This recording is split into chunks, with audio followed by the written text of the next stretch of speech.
This is a plot summary of To Kill a Mockingbird by Harper Lee. Scout Finch lives with her brother Jem and their widowed father Atticus in the sleepy Alabama town of Macomb. Macomb is suffering through the Great Depression, but Atticus is a prominent lawyer and the Finch family is reasonably well off in comparison to the rest of the people in their town.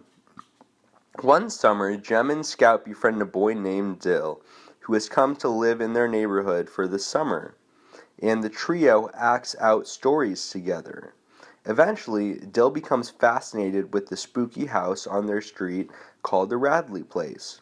The house is owned by Mr. Nathan Radley, whose brother Arthur, nicknamed Boo, has lived there for years without coming outside.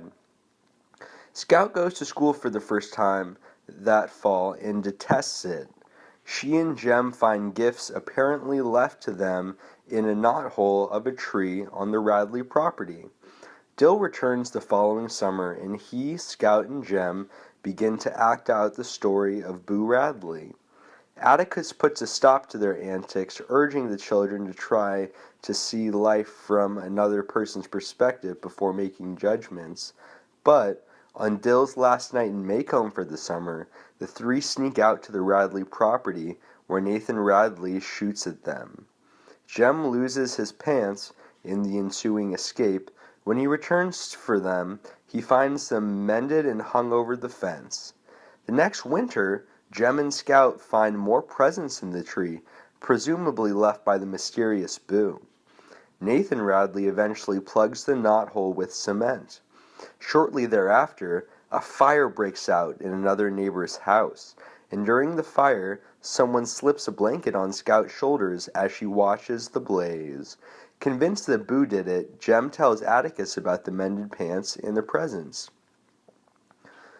To the consternation of Macomb racist white community, Atticus agrees to defend a black man named Tom Robinson, who has been accused of raping a white woman. Because of Atticus's decision, Jem and Scout are subjected to abuse from other children, even when they celebrate Christmas at the family compound on Finch's Landing. Calpurnia, the Finch's black cook, takes them to the local black church, where the warm and close-knit community largely embrace the children. Atticus' sister Alexandra comes to live with the Finches in the next summer. Dill, who is supposed to live with his new father in another town, runs away and comes to Macomb. Tom Robinson's trial begins, and when the accused man is placed in a local jail, a mob of gatherers try to lynch him. Atticus faces the mob down the night before the trial. Jem and Scout, who sneak out of the house, soon join him. Scout recognizes one of the men, and her polite questioning about his son shames him into dispersing the mob. At the trial itself, the children sit in the colored balcony with the town's black citizens. Atticus proves clear evidence that the accusers, Mayella Ewell and her father Bob, are lying. In fact, Mayella propositioned Tom Robinson was caught by her father, and then accused Tom of rape to cover her shame and guilt. Atticus provides impressive evidence that the marks on Mayella's face are from wounds her father inflicted. Upon discovering her with Tom, he called her a whore and beat her. Yet, despite the significant evidence pointing to Tom's innocence, the all-white jury convicts him. The innocent Tom later tries to escape from prison and is shot to death.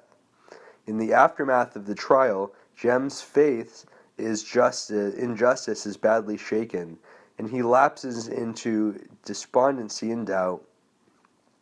Despite the verdict, Bob Ewell feels that Atticus and the judge have made a fool out of him, and he vows revenge.